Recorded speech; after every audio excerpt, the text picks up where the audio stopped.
Aku mohon kepadamu jika jin tersebut masuk melalui kepalanya Ibu Merawati, melalui punggungnya Ibu Merawati ya Allah, dan menyatu dengan otaknya Ibu Merawati ya Allah. Aku mohon kepadamu agar engkau keluarkan seluruh kerajaan-kerajaan jin yang masuk melalui kesediaannya Ibu Merawati ya Allah, amin. Keluarkan mereka ya Allah, amin. Keluarkan mereka.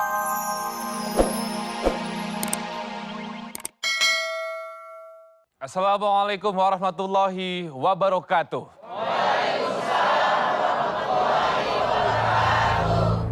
Dalam alam semesta terciptalah makhluk, baik yang gaib maupun yang nyata.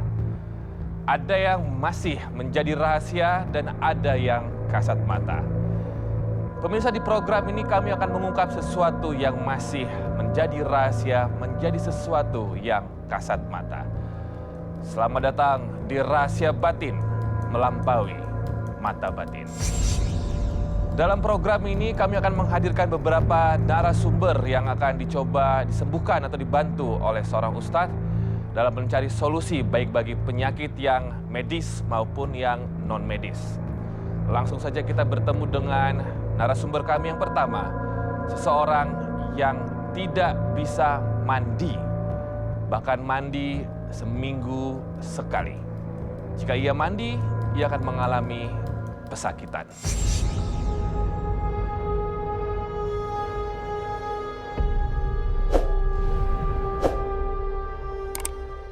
Ini dia.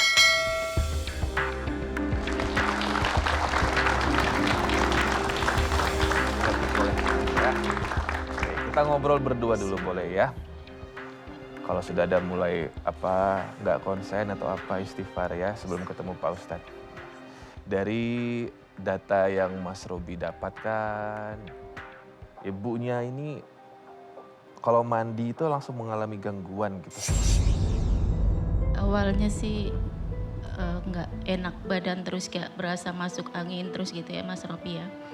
Udah gitu ya saya pikir udahlah masuk angin biasa, tapi terus-terusan gitu, terutama sakit kepala. Dan yang itu saya itu nggak bisa, namanya memang mandi gitu. Kalau mandi itu badan jadi meriang dan lama gitu.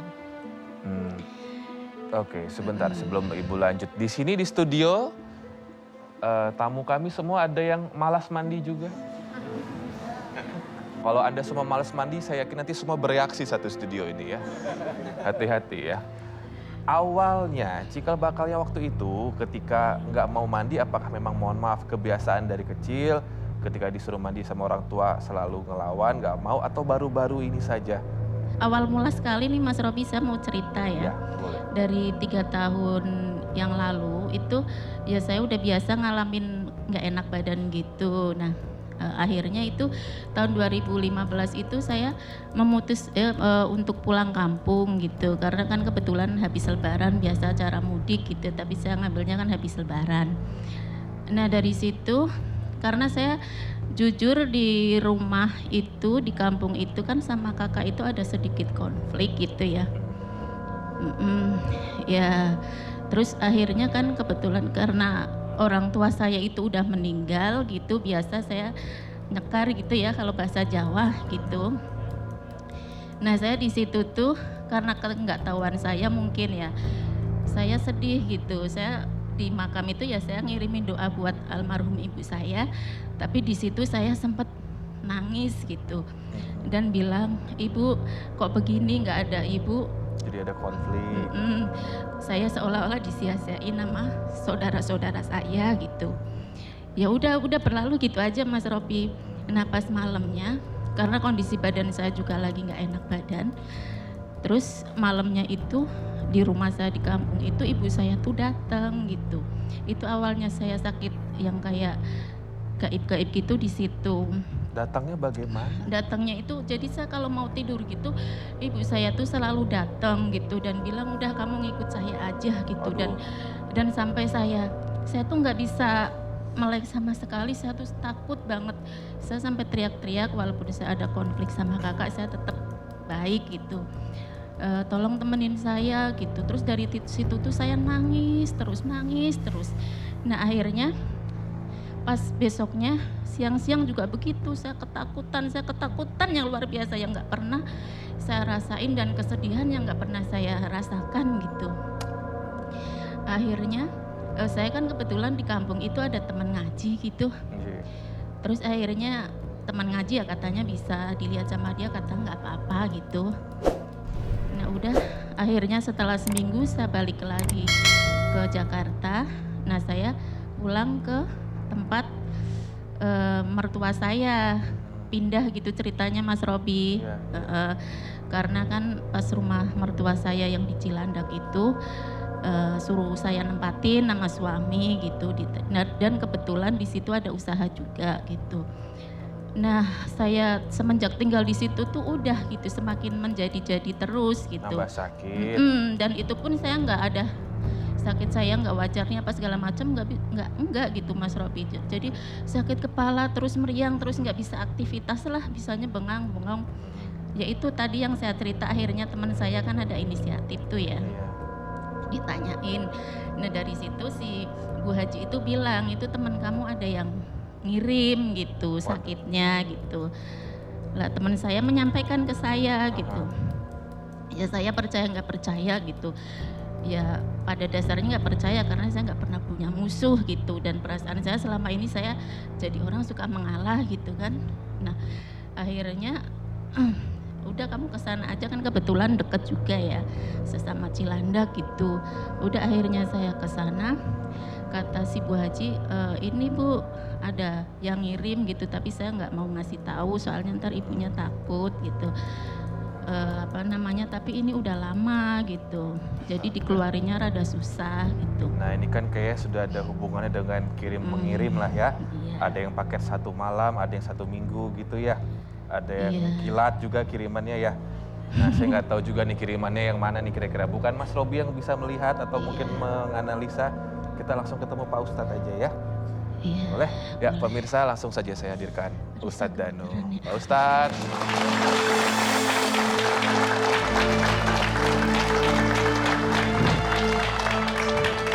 Tadi ketika Pak Ustadz sembari jalan dia langsung bilang saya gemeteran.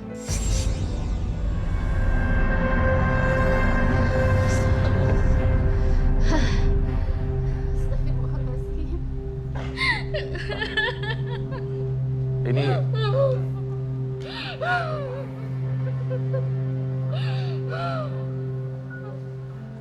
Oke, ini tampaknya pemirsa saya langsung saja sembari mengundang bintang tamu saya hari ini ya, seorang aktor yang sudah sangat sukses sekali dan juga menjadi seorang pengusaha. Ini ada Chand Kelvin. Chand, silakan bergabung bersama saya sekarang.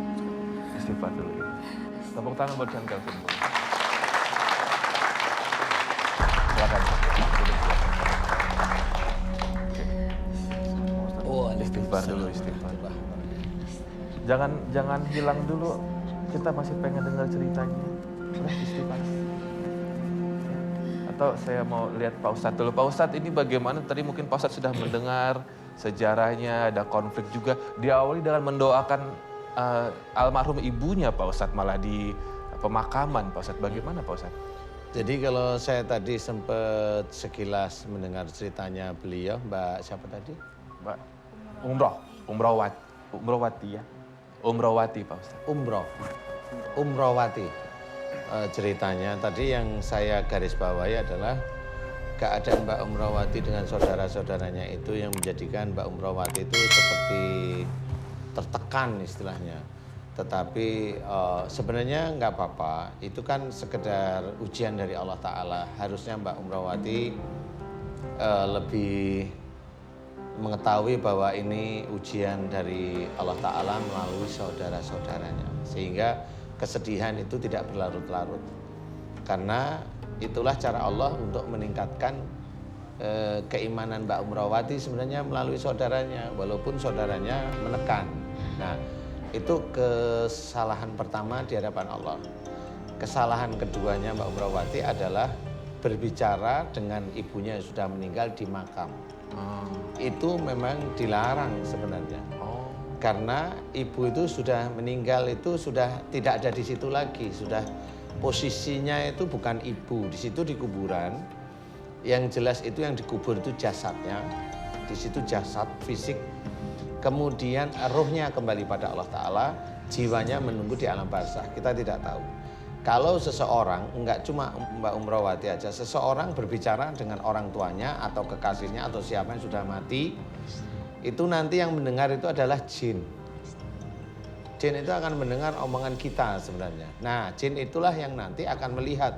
Kalau Mbak Umrawati dalam keadaan sedih, jin itu akan ngikut sampai rumah. Wow. Makanya tadi saya sempat dengar pada waktu itu, setelah itu kesannya ibu datang terus setiap. Itulah jin. Dan itu dia sudah kayaknya sudah masuk ke dalam tubuhnya Mbak Umrawati. Itu bahayanya. Jadi jin itu bisa masuk di segala posisi keadaan emosi seseorang. Jadi hati-hati, jadi betul-betul hati-hati. Makanya kalau istilahnya dikubur, di kuburan maksudnya itu hanya mendoakan biasa aja. Allahumma firlahu warhamhu wa'afu anhu, boleh. Allahumma firlahu, seperti itu. Atau memang mendoakan orang tua yang sudah meninggal, boleh. Ya, yang biasa aja, di mana itu tidak ada kesan bahwa di dalam doa-doa Rasul itu tidak ada kita yang berbicara dengan jenazah yang sudah meninggal. Chan mau nanya apa? Mungkin sama Pak Ustadz kali ya.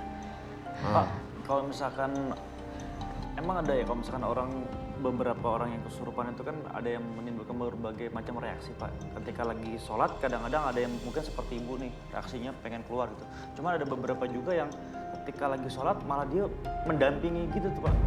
Itu sebenarnya Maksudnya mendampingi apa ya? kayak dia tetap ada di situ. Oh, jinnya maksudnya. Jin itu. Itu tuh beda-beda atau seperti apa sih, Pak?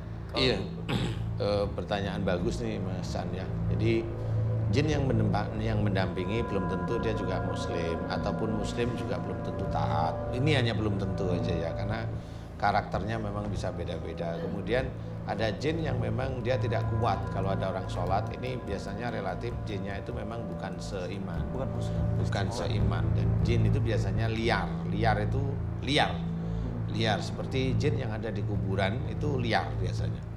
Jadi dia mencari kesempatan bagi orang-orang yang sering meminta sesuatu di kuburan. Kuburan siapa aja gitu ya.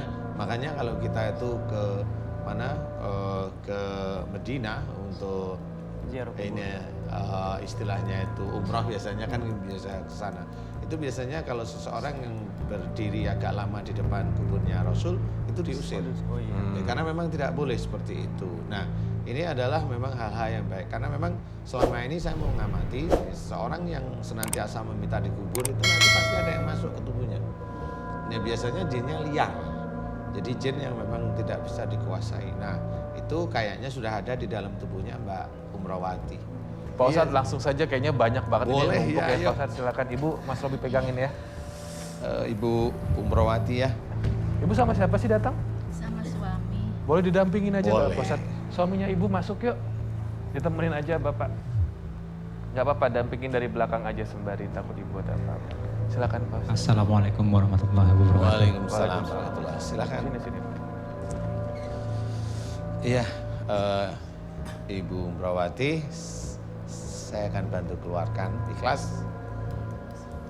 Saya kalau boleh memberikan nasihat, jangan lagi berbicara dengan seseorang atau apapun yang sudah ada dalam kuburan, karena itu sudah diincar dengan jin.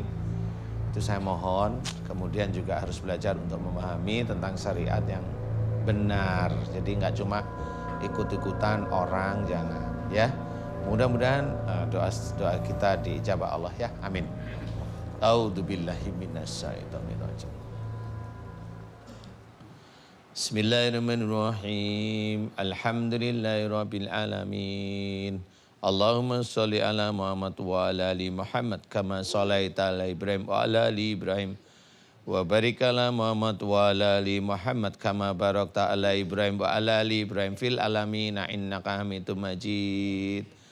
Ashhadu an la ilaha illallah wa asyhadu anna Muhammadar Rasulullah. Ya Allah, iyyaka na'budu wa iyyaka nasta'in.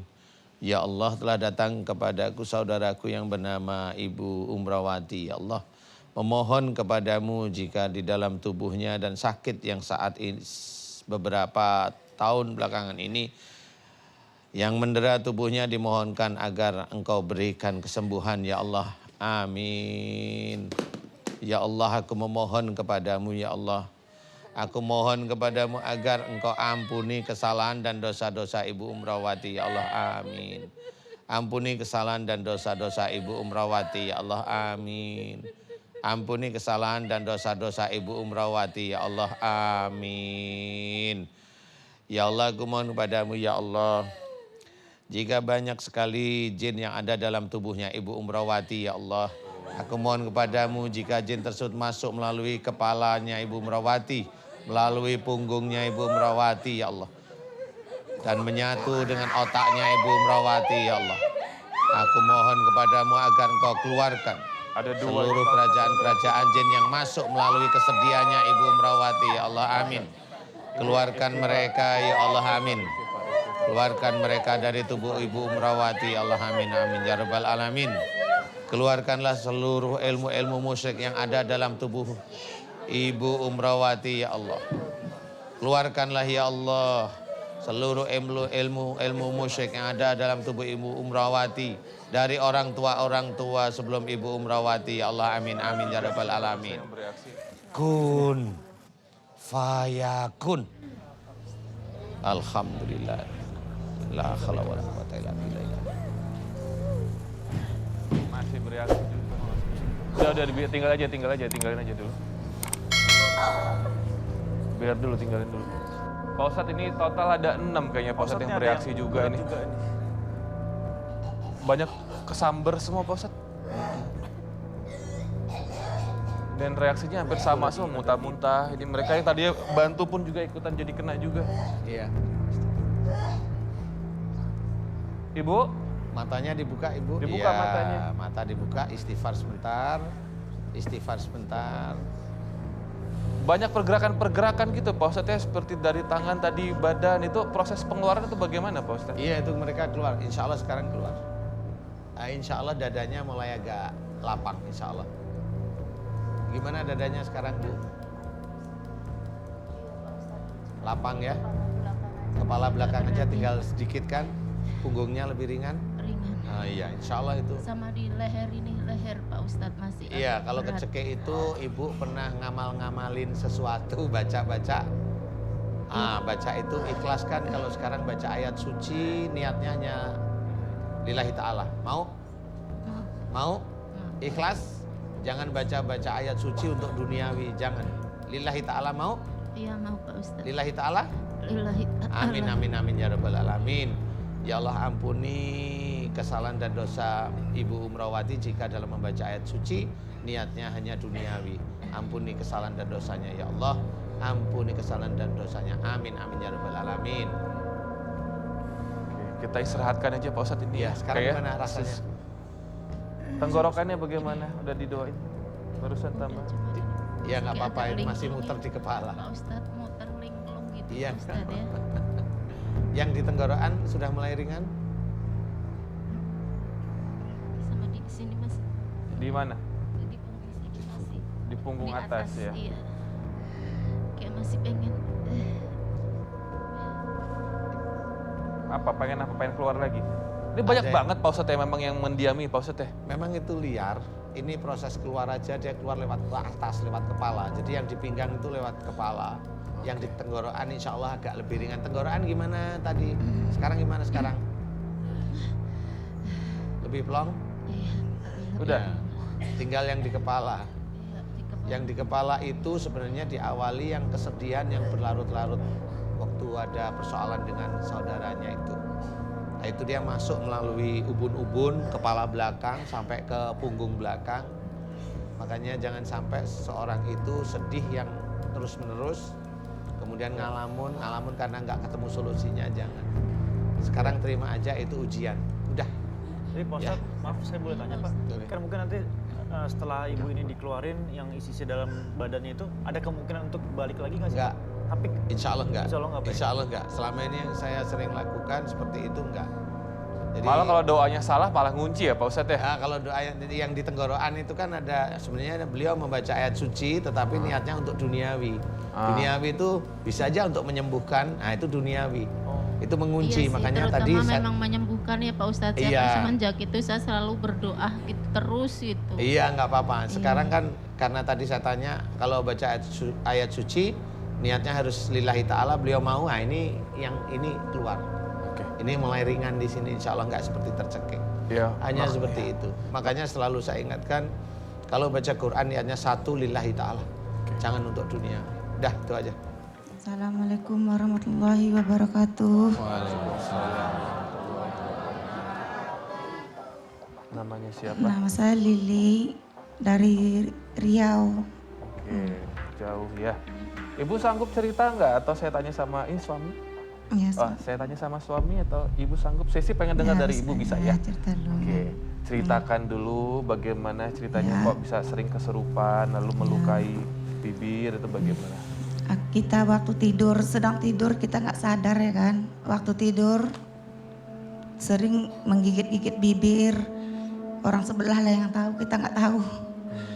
Udah tahu saat paginya, sudah tahu itu nanti bibir luka-luka semuanya, badan lemah, tak bisa makan pun tak selera makan, semuanya hilang semuanya. Gak ada lagi selera makan. Jadi saya minta tolonglah sama Pak Ustadz, gimana caranya ini berobat, sudah kemana-mana berobat. Kalau dukun mungkin berpuluh-puluh dukun. Ya Allah. Nggak sampai 50 kurasa sudah lebih. Ini jadi pada saat tidur saja? Iya waktu tidur. Oh, tapi ketika lagi sadar nggak yang kesurupan Enggak, waktu tiba-tiba sadarnya gigit-gigit enggak. nggak? Hanya pada Udah, saat ya tidur. udah paginya enggak apa biasa aja. Aduh. Malamnya itu aja. Ibu- Datangnya itu setiap bulan. Dulu waktu pertama datang mulainya paling setahun sekali, 6 bulan sekali. Dari Awal tahun berapa? mulanya dari berapa? 2010.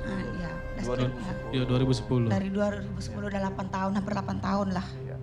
Ini ada kamera yang bisa zoom ke bibir ibu saja nggak ya? Oh, oke. Ibu, ini kalau saya lihat dari dekat sini seperti sariawan tapi jumlahnya banyak sekali Banyak sekali luka-luka ini ya. sampai dalam Sampai ke lidah dalam-dalam. ini semua nih. Allahu Ya. Akbar. Digigit-gigit semua. ya. Dia kenanya Pakai mikrofon. Mas Robi jangan pegang mikrofon biar ibu bisa. Lalu asal mula kenanya gitulah. Dia dalam 2 tahun ini dia rutin setiap bulan datangnya. Ada kawan yang bilang katanya setiap ada orang pesta, dia kumat penyakit itu datang. Dia sudah mulai datang sekali 1 malam berturut-turut 1 minggu paling sedikitnya. Berturut-turut tiap malam. Ini- Sedang berdiri, kadang sedang nggak dalam tidur, dia dalam berdiri gitu lemas, lutut tumbang gitu. oh gitu, sering tumbang sendiri. Badan tuh lemas, tak bertenaga. Ya karena tak makan ya kan. Ketika tumbang itu langsung gigit-gigitin. Enggak, Iya, oh enggak, hanya pada saat tidur Cuman saja. Menggigit-gigit tuh waktu tidur aja. Bangun-bangun berarti berdarah semua Dia sudah. udah bantal-bantal udah luka semua. Aduh. Habis semua berdarah semua. Tahap apa yang terdekat disumbatkan dalam mulut biar jangan tergigit bibir ini.